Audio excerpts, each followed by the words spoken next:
Hello, Eve. Lovely to see you. We've worked quite tirelessly to get this time together, so I'm delighted to see you today. Um, I was thinking, often when I have these conversations, I was thinking about what to call these conversations, what to name the podcast, and what kind of kept coming up for me was sort of where do we start? Where do we start? And I wondered if that was a good place to start in terms of what's your go-to, when somebody says, where would you like to start this conversation? What comes to mind? And so often what I hear is, I don't know. Um, Absolutely. I think that there can be, I think you're right in that, because I think sometimes there can be a pressure of where do I start, especially in therapy, because where do I start? What's the most important thing? Hmm. It does this part that I want to talk about matter? Hmm. Um, so I think the way you just worded that is can be useful because it all matters, doesn't it? We all have a story, each and every one of us. And I often encourage people when they'll say, and I'm sure you've heard this as well, but I had it better than this person, or but Mm. my story isn't as bad as. And I say it doesn't matter Mm. because every person has a story and every person deserves to tell it, Mm. be heard. So I guess you know what my next question will be. I'm curious, where does your story start? Where's your starting place? I think that's probably the way I respond to that has probably changed over the years as well. I think it's changed with healing and with my own therapy and with my journey as a therapist. I'm a therapist, I've been doing this for 10 plus years now. And I think that depending where I am on my healing journey, because I am still on it, I don't think it ever ends, Mhm. it changes what I first bring forward because some wounds I might have started with in the past and spoken about have maybe healed, so they don't feel as far to the front. Mhm. So I think we spoke about this before. A lot of my work at the moment is focused around adult children of alcoholics and supporting clients in their journey in that, but also helping to train other therapists in understanding that and passing it forward. And that comes from my own story. And also, similarly, training and working with neurodivergent clients because only this year I was diagnosed as autistic. Mhm. So they are parts of my story that I am working on healing and understanding, but I'm also bringing into my work.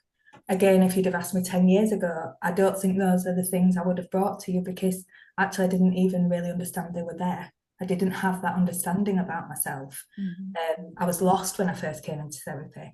I Mhm. had none of this terminology, none of this understanding. And that's why I'm so passionate about speaking about it and bringing it in so that other people can maybe get something from that as well. So your starting place has changed and it changes depending whereabouts you are on your journey and the story you tell is different from what it would have been 10 years ago. And it's really interesting, what you talk about your, I guess, a passion for some of your work with adult children of alcoholics. I just wanted to touch on that for a moment, if that's okay. And really to have a bit of an understanding of what you've learned, in terms of what you share in your work and your courses and your training, but actually what you've also learned about yourself and what that means to you. Absolutely. And, it's something I enjoy speaking about. So you might have to tell me to be quiet at some point. Sure. I am passionate about it because I had never heard the term adult children of alcoholics. Never heard it until I was studying at university doing my degree, and I just stumbled on it. It was only a little bit in a book, and it drew my attention in because I knew that I had been raised by an alcoholic mother, but further from that, it was never really spoken about, especially where I grew up. I grew up in, I was brought up on a council estate. There was lots of things that weren't spoken about. A lot of the parents were struggling. So we never spoke about it beyond that. And I never thought to sit down and see how has that impacted me. It was Mm. just another thing that I guess I got on with again because well my story's not that different from someone else's and Mm. other people might have it worse and so on. When I came across the term I found it really interesting and I decided to do it for my dissertation project, and I had to, the course was about therapy, so I wanted to weave in how what is the impact of being an adult child of an alcoholic, first of all, and how can that then work in therapy? So I did a lot of research. The research is limited.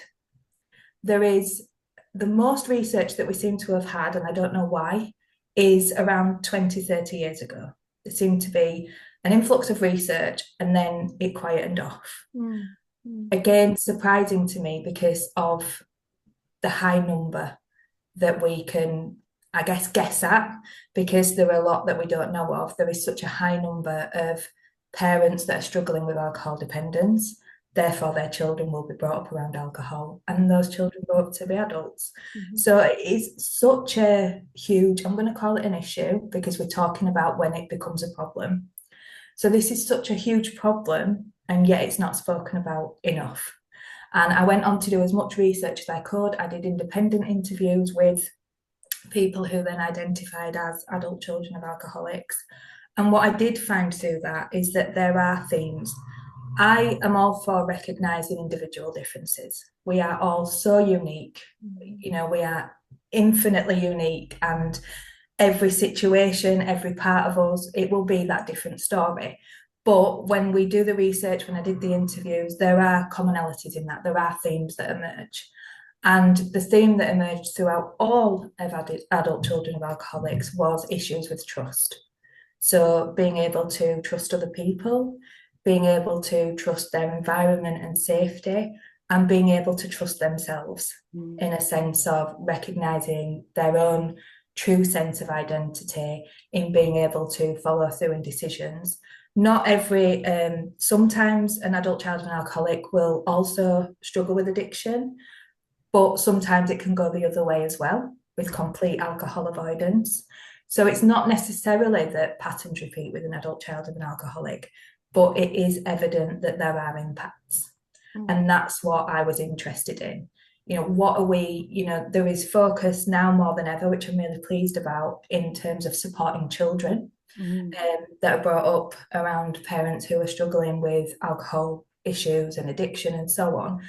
But it seems to me that when that child reaches 18, they're almost forgotten about. My course is termed Adult Children of Alcoholics, the Forgotten Client Group, because I never heard this term in any of my training. Again, like I say, it was a little snippet I found at uni and it pulled me in. But to say that there is such a high number, and I can't remember the numbers off the top of my head, it is in my training, it is on my blogs and so on, but such a high number of adult children of alcoholics, the chances are for anyone who's a therapist, we will have worked with an adult child of an alcoholic. You will have an adult child of an alcoholic in your, you know, caseload, in the people that you work with. So I think it's so important that we do learn more about it and that we do acknowledge it, because often with a child that was raised around alcohol dependence, what comes with that is secrecy and not being heard, not being heard, not being valued in that. So the reason it's so important to realize that in adulthood, to give a name to it, if you like, is that when we can name something, when we can sit with it, that's when the healing starts. So important to feel acknowledged and seen. And I think what you're saying is, I think what really struck me is when you said we're a forgotten group of people. And I imagine that then you felt forgotten in that. And it was only maybe you recognizing that actually this has had an impact on me. You know, my experience growing up with having a mum who struggled with alcohol dependence did in fact have an impact on me. And as an adult, you're able to kind of go back and do some of that work to explore what that impact was and how that is then impacted you in future potential future relationships, you know, whether intimate friendships, because you're talking about trust and secrecy. And this idea that, you know, when we're in relationship, not being able to be fully authentic, maybe not trusting ourselves, maybe not understanding who we are. And so there's a whole kind of identity piece around there. Who am I? Absolutely. Absolutely. And something I talk about in my training, and I'm in the process of writing a book, but I've been doing that for quite a while. So Mm. I drop it in, but when it'll be done, Busy. I don't know. But that is my goal. I talk about parts of self and how we, and I take that from internal family systems and how we develop parts of ourselves for survival. Mhm. And sometimes those parts of ourselves feel so true to who we are, but Mhm. they're not. They're not that authentic self. They're not bad parts, as internal family system speaks about. They are there from survival. And often we don't even recognize or know that we're in survival. Mhm. We just do it. So Mhm. for me, it was almost like I grew up knowing that I was different. This is something that I do speak a lot about. I knew I was different. I was othered for many different reasons, from the way that I guess I lived, the clothes I wore, being in poverty, um, my mum being raised by a single mother, an only child. There were so many differences. And my mum being an alcoholic was just another one of them, kind of just accepted I'm different. But that didn't feel good. I didn't fully understand it. But then as I grew up, what that feeling othered and that feeling different results in is shame. Mhm. And when we feel shame, we start to really move away from who we are. Mhm. And I won't confuse things too much, but I mentioned about being diagnosed as autistic this year. When I bring that in with autistic masking, there were so many variations and this desperation to be accepted and to fit in. I had completely bent and twisted myself, Mhm. not knowing who I was, to try to feel accepted. And I would want anything for that acceptance.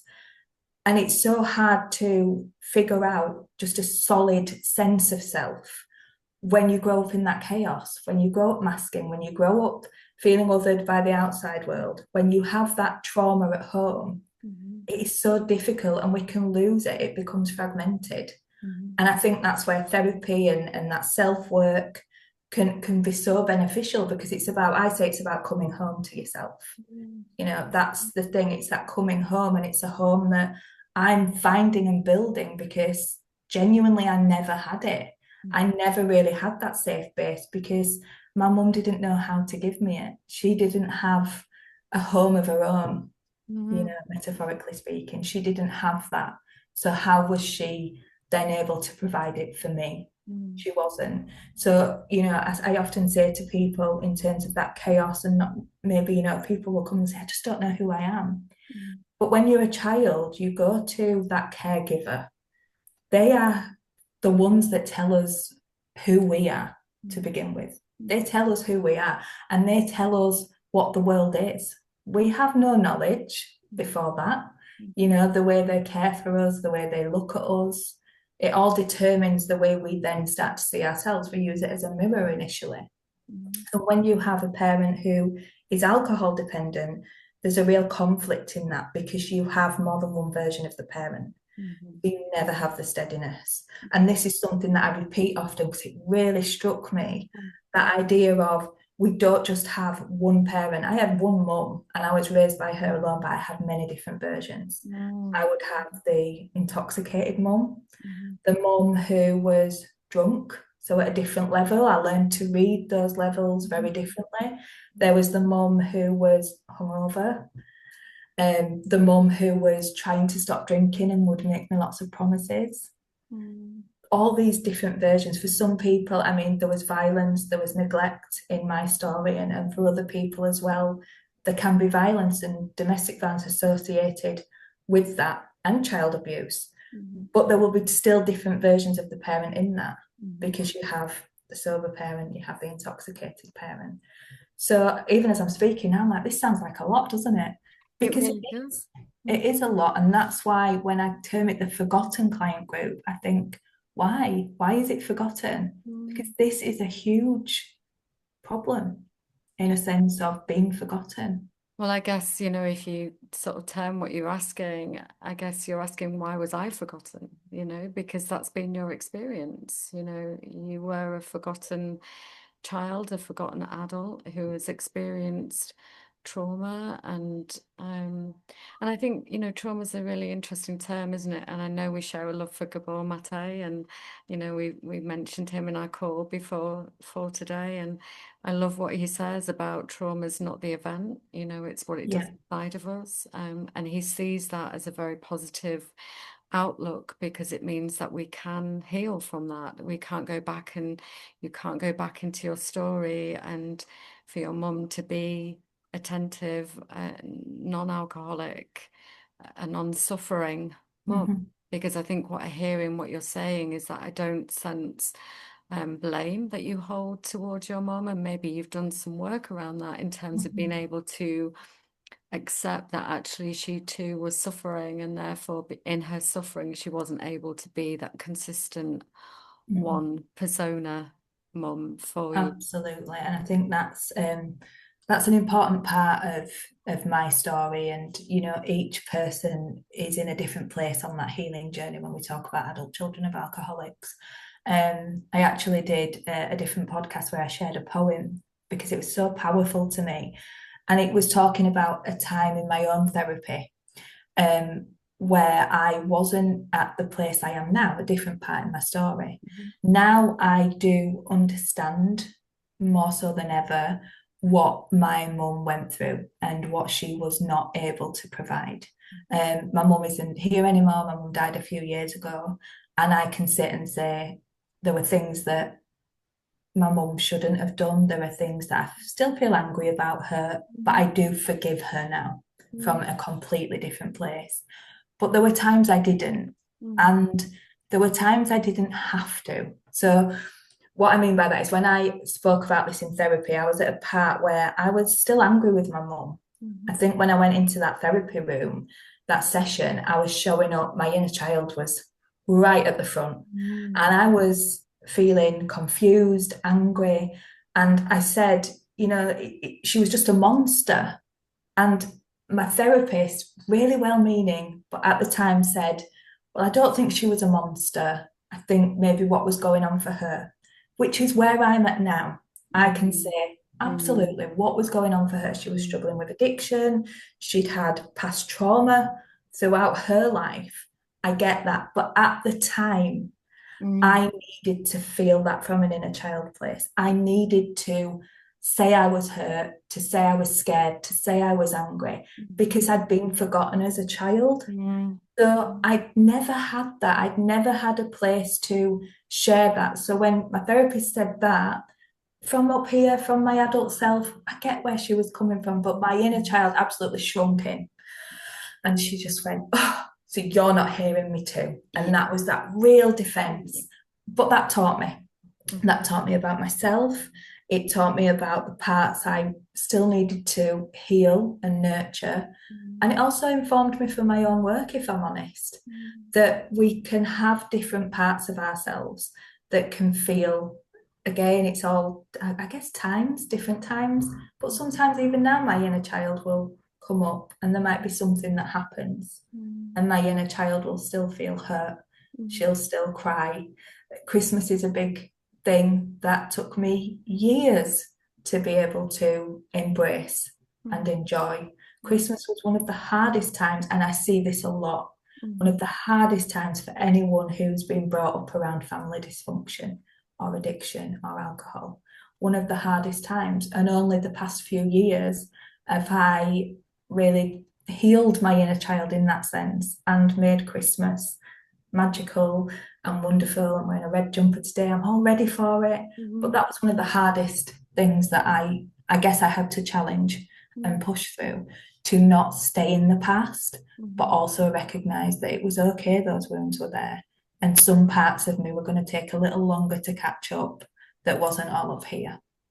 I mean, there's so much, Eve, in what you're sharing, and it's almost like there's all of these things going off in my head, and I'm like, which bit do I kind of respond to? Because, you've shared an awful lot there in terms of your own experience, and I think that really states the fact how complex this is, what a complex area this is. I mean, I'm really interested to know whether, do you feel, well, there's two things, so I'll start with the first thing. Do you feel Mhm. that forgiveness is an important part of this journey or an essential part of this journey? Or do you feel that we can heal without forgiveness? And secondly, from anybody watching this who may be in therapy or contemplating therapy, that I think what you highlighted there about what your therapist said to you, she was obviously far beyond where you were ready to be, and what you needed was to really be heard and validated in those feelings, because that was so incredibly important, having not had that space as a child. And it just highlights how as therapists we get that wrong sometimes, is that we Absolutely. are human as Yeah. everyone else. But I guess I wondered, did you go on to discuss that with your therapist? Was that something you talked about in terms of actually right there? So there's those two things, one around forgiveness Yeah. and one around how did the rupture in that therapeutic relationship Yeah. manifest? And I'll be honest, because it is, this is what I do. I speak about, there's no point in not. I ran away from that therapy. I ran away from it. And I was a therapist at the time. So there was so much conflict in that, because the adult part of me knew that, this therapist was well meaning. This therapist, everything she was saying, I got from a rational perspective. I'm a therapist. I make mistakes with my clients all the time. I try to bring that up in the room. Sometimes they walk out the room and I think, what did you say that for? Like, we are human, and that is the most beautiful part of therapy. It's just one human being with another human at the time. But that was such a wound for me that I didn't realize was there. And my inner child, I suppose there was such a response, and I felt it. And I felt from that I couldn't get it back. And, rationally, I would say in therapy, you can work through any rupture. But also, we don't have to. Even as a therapist, I'm not going to put that on anybody. We don't have to do anything we want to do. We're all at a different place. If that had been said now, I think I would have responded very differently. But it wasn't. It was further back in my healing journey. And no, I didn't go back. I think I sent her an email and I just said I wanted some space away from it. Again, I know that she is a good therapist, but at the time that was too impactful for me. And that is what I speak about in my training, the way that as therapists and as clients, we can have an awareness and an understanding of not rushing this work. When we work with an adult child of an alcoholic, it's not going to be 6-session work. We are talking about that foundation of development, of identity, of going through. It's long-term stuff. And a lot of that will be working with the child. When someone comes to me and they say, this happened, but we were all right. And a lot of the time I'll hear, we had food on the table and we had beds to sleep in and it wasn't as bad as so-and-so's. I ask people then, when it feels safe to do so, only then, go back to that 5-year-old you. Because what we do as adults is we rationalize and we make sense of it from who we are now. So sometimes it does seem less. We can minimize it. But when I go back and I ask myself, and I picture myself as that 5-year-old, 7-year-old, 10-year-old, how did that feel for her? Based on her understanding of the world, based on her vulnerability, what was going on for her? What messages did she take on? And so often an adult child of an alcoholic will start to feel worthless, forgotten, sometimes self-blaming.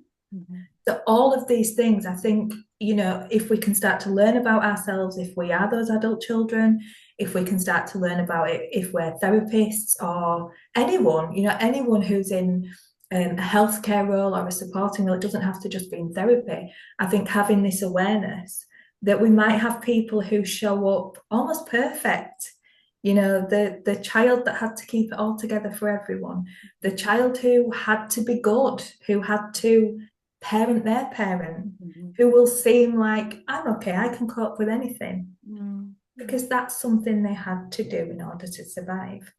But what's going on underneath? What was going on for the child? And you'll see that, I see it when, I guess I'll call them triggers. I'm not really fond of that word, but can't get to a different word right now. There'll be something that will trigger me. Like I said, when I didn't feel heard by my therapist, or used to be Christmas, or sometimes rejection. Even now, sometimes I can feel rejection as a real sting. Mm. It was my birthday 2 days ago. I struggle with that a little bit because birthdays were never good. They were always followed by some kind of disappointment or hurt.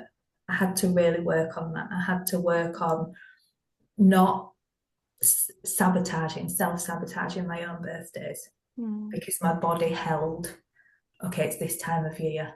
And I would start to feel anxious a few days before my birthday, not even really knowing why. Mm. But Mm. after I started to dig in, because it was a time that was so disappointing, this idea of being a child and seeing what birthdays are supposed to look like, and it never being that, and there being hurt and trauma involved often, Mm.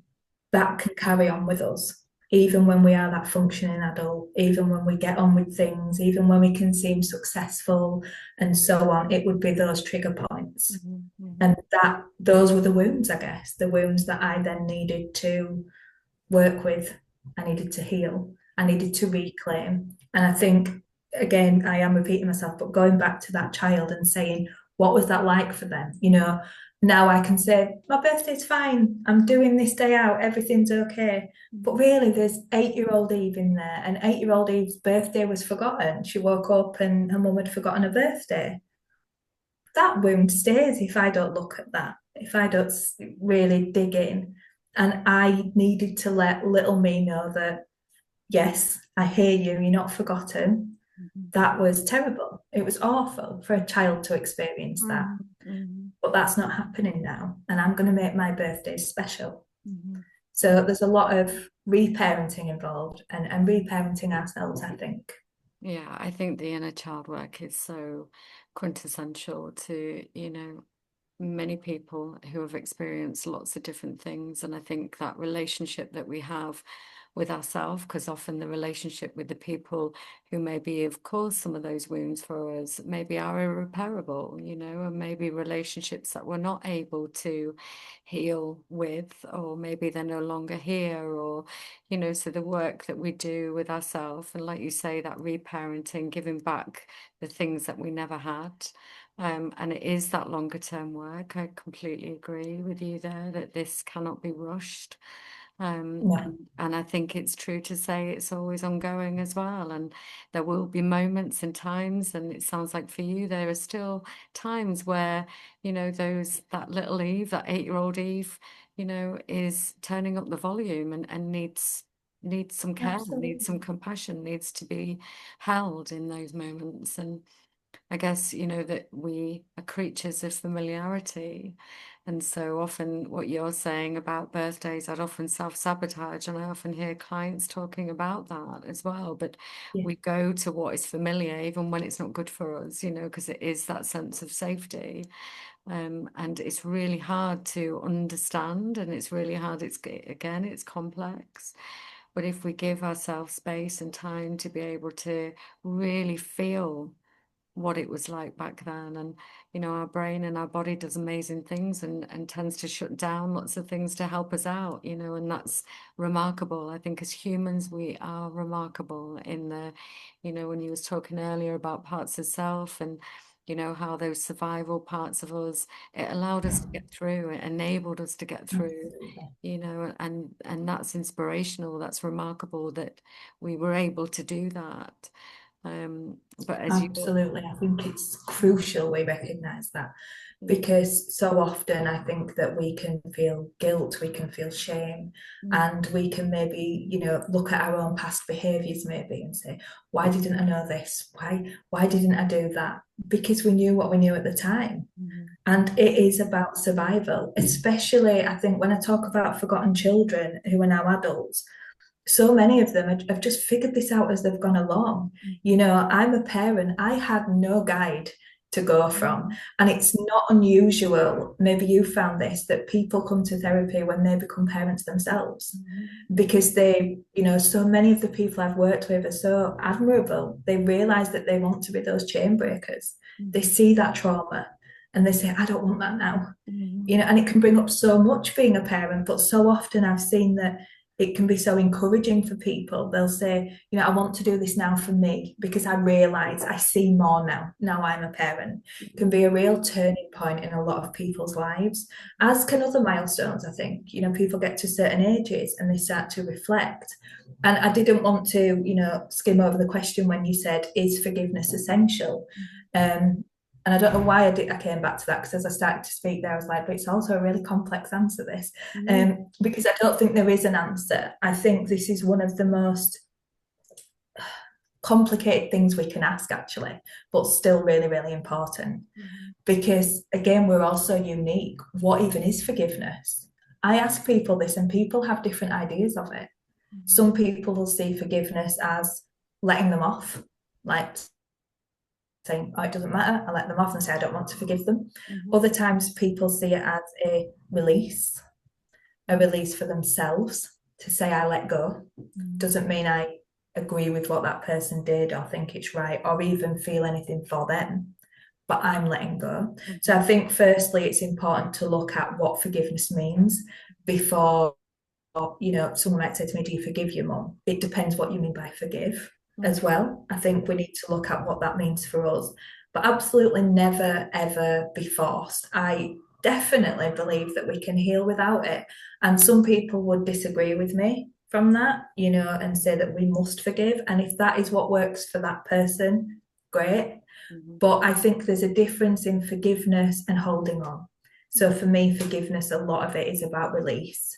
It's about letting that go and separating so that we are then able to reclaim ourselves, to going back to that coming home to ourselves, to reclaim. So forgiveness is a tricky one, but I do like to explore it in myself. I like to explore it with other people. I don't know what your take on that is, but for me, it feels really individual. Yeah, I agree. And I think, excuse me, yeah, I think often clients will talk about that, you know, do I need to forgive in order to move on? And often it feels that they're invalidating their own experience by forgiving. You know, it almost feels like I'm handing over the power to the other person. And, you know, there's so many feelings that often if somebody's feeling incredibly angry and justifiably so, the idea of forgiveness is so far beyond what can be, and I think if it's brought up in that moment, it's really badly timed, you know, that Yeah. it's but I don't see it as an essential part of healing, No. because I feel that it's something, therefore, we're forcing onto somebody else and saying that actually the end result for you will only happen if you do this. Yeah. And if I think about what many people have experienced, is that they've often been forced to do things that they've never wanted to do. And Yeah. so for me, it's holding their agency and allowing them to come to a place that feels acceptable for them, where they can still have that sense of letting go, but it doesn't have to incorporate forgiveness. Um, but I still think their letting go can happen Yeah, without it. absolutely. And I think that's it for me. Forgiveness has looked like different things at different times. You know, I spoke about this in my therapy that, you know, my father was absent, but he was also in my life somewhat at different points. I don't sit here and say I forgive my father. I've let go. But if I was to really be asked that question, do I forgive him? Again, it depends what I mean by forgive, but it's not a word that would come to mind Mm, because I empathize with my mum in a way that I don't with my dad. mm, So that forgiveness feels very different. mm, I empathize with my mum and I forgive my mum because I want to. And I mm, think that's it, isn't it? It's that autonomy, like you said, that sense of agency. It took me a long time to get there, and that was okay. There mm, were times I felt like I hated my mum. There were times I was angry at my mum. She hurt me and she let me down. But I decided that I wanted to forgive her. mm, I wanted to look at her story. But so crucial there is when I was ready, mm, only when I was ready. And that should never be forced. Yes, people have their own stories, people have their own trauma, and that is passed down. And we can, for me, I want to look at that. I want to see that people are complex. It's not usual that someone will wake up one day and say, I want to be a bad person. I want to hurt that other person. But I think as well, there are times where we get to decide, where we get to choose what angle we take to look at that too, because that's our reality, isn't it? So there is also the thing of when I think when we bring in forgiveness too early, or when we over push that sentiment, what it does is I think I've heard people saying, like I said earlier, I don't want to let them off. And it's that idea of, I'm trying to think of a way to put it. I suppose the way it was put to me in my therapy was, we should understand people and forgive them because everyone's got a story and maybe they've behaved the way they have because of their trauma. Sometimes we don't have to be the ones to know that or even care, and that can maybe sound a little blunt, but I do believe that, it's not always the person who's being abused or been through something. It's not their job to understand why that person's done it. And if that client comes to me, or even if that's myself, and I want to say, and that person was wrong, and that person hurt me, and I don't choose to care about their story, that's absolutely okay. So again, it's coming back to us, because for me, with my mum, I wanted to understand. My dad and other people in my life, I haven't wanted to understand because I don't need to for my healing. It's about what each person needs, isn't it? It is, and I think what you're saying there is that now you really know what you need, and back then you didn't because your needs weren't being met. So I think the very fact that you can sit there and say, actually, I don't need to hear my dad's story. It's not important to me, shows that, I am fully connected to myself. I know what I need and I'm able to say it. And so many children and young people are shut down and not able to say that. Then they become adults that, again, don't actually know or recognize what their needs are. So it shows just how powerful that is when you get to a place where you can say, and who are we to tell anyone what they should and shouldn't be doing? Who are we to tell them that this is the right path? Or but I think there's something also in, once you get to a place, and it sounds like with your mum, you were able to have an understanding and even compassion for her own story, her own suffering, and that healed you in some way to understand that her intention wasn't to hurt you. It wasn't to neglect or not meet your needs, or because of what she'd gone through herself. So it enabled you to have compassion. But I would argue first, you have to begin from compassion for yourself. Absolutely. And I, Absolutely. 100%. And that's, going back to, it should never ever be pushed, that forgiveness idea, or that had to come from me. It had to be real, because I could have said it. I could have said, oh, I forgive her, I understand. But my inner child didn't feel it. And I knew that from when I was talking about a past experience, how much of a trigger that was for my inner child. When I was, oh, she wasn't a monster, she had a story. Right in that moment, I did not want to know my mum's story. I'd been forgotten. That little girl had been forgotten. I wanted to tell my story. My mum's didn't matter then. And only through healing and time could I get to that point of, okay, I want to understand my mum's story. And I do. And that generational trauma, I look now at my mum's story, and she had a story going back to her mum. And her mum before that, I'm saying mums because I'm going to my mum, but the whole family dynamics, the family systems. My grandparents were refugees. They came over from Ukraine, during the war. My mum's first language was different. She was trying to fit in from being a little girl, and trying to step in between two different cultures, languages, races. Even from being a little girl, that can be traumatic. Not to mention being raised by, I mean, my grandparents were absolutely amazing. They were the best thing that I can look back on in my childhood with a huge smile on my face. But that was my perspective. I don't know what my mum's experience was, because I got grandparents, I got a different version.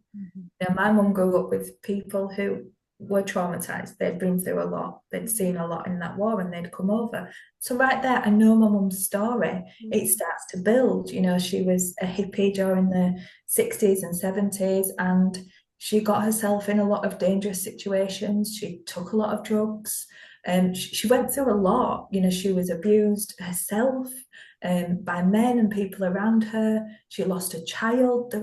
There's so much to my mum's story.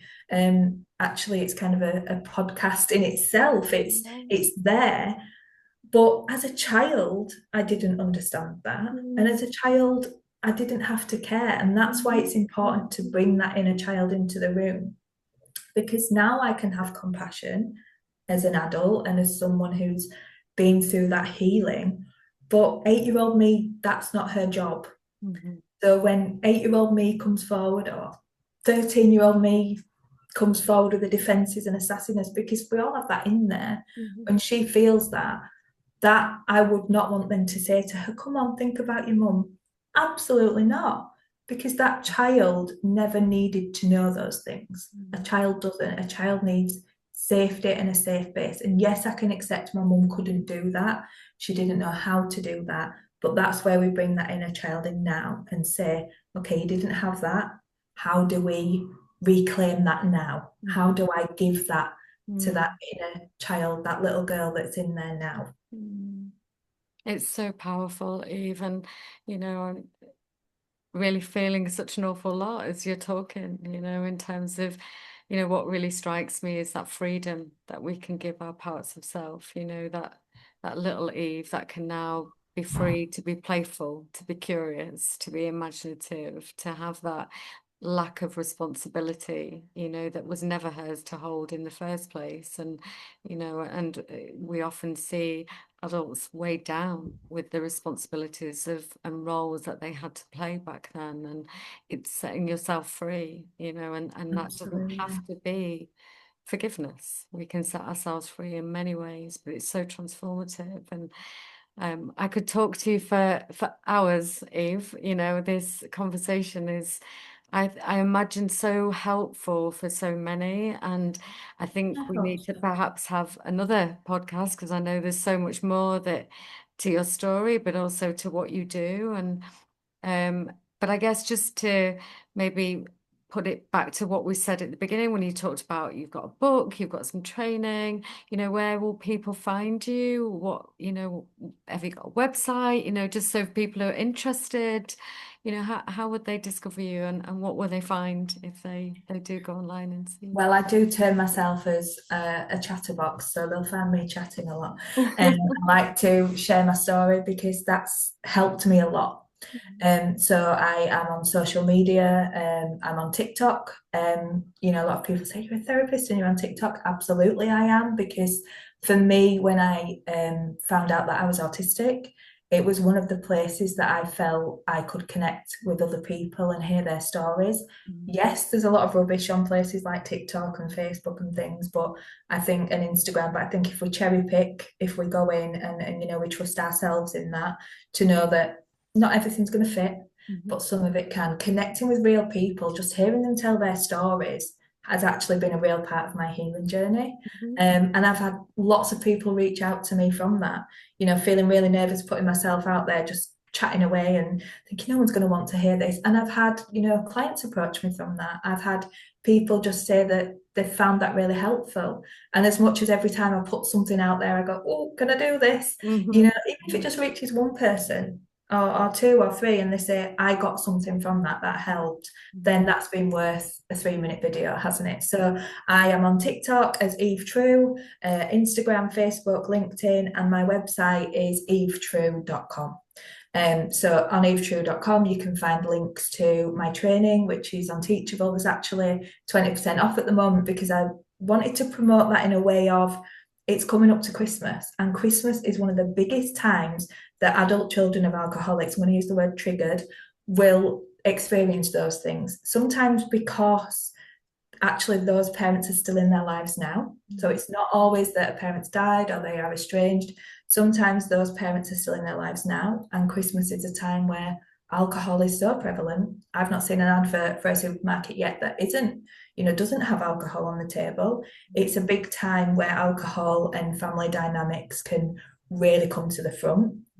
And also, like I said, for me, it was about old memories and memories that I was holding in my body, even that, okay, I've had since then 20, 30 Christmases that felt safe, but I wasn't feeling it. I had to really work on reclaiming that because those old memories really came up at, I guess, those times, those important events. So Christmas for a lot of people, not just people who were raised around alcohol, but anybody I think who was raised in neglect, family dysfunction, Christmas can be a real time for that. So I've got an offer on my training at the minute and so on. I just think it's so important that we know that all the time, but all be mindful if, we are therapists or helping professionals, or if someone's listening and they say, I'm an adult child, I would say be gentle with yourself at this time of year, because it doesn't surprise me when people say, yeah, Christmas was a time where things amplified in my home. For me, people would always buy my mum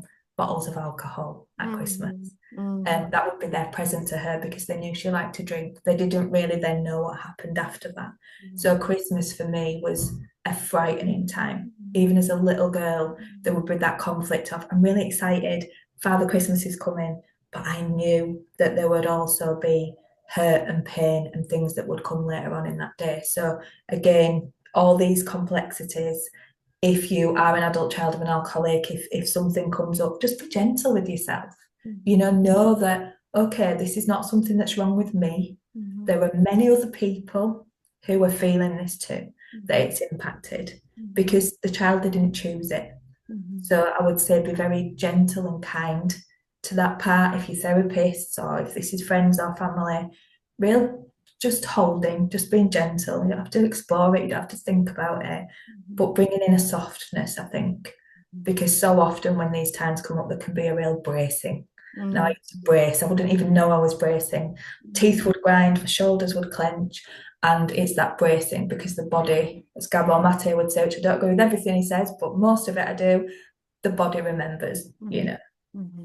It's when the body says no, isn't it? So all of those things, you can find me on my website, on socials, as I say, Eve True and evetrue.com. Oh, Eve, it's been a true delight to speak to you today. It really has. I feel another podcast coming because I think there's lots more that we I'd can love explore to. together. I like to talk, don't I? Well, I think it makes a brilliant conversation, and I think we found your starting place, and I think now it's what we're going to continue with moving forward. But it really has been a true delight, and I really thank you for coming on and joining me today. Thank you for having me. You're welcome. Bye.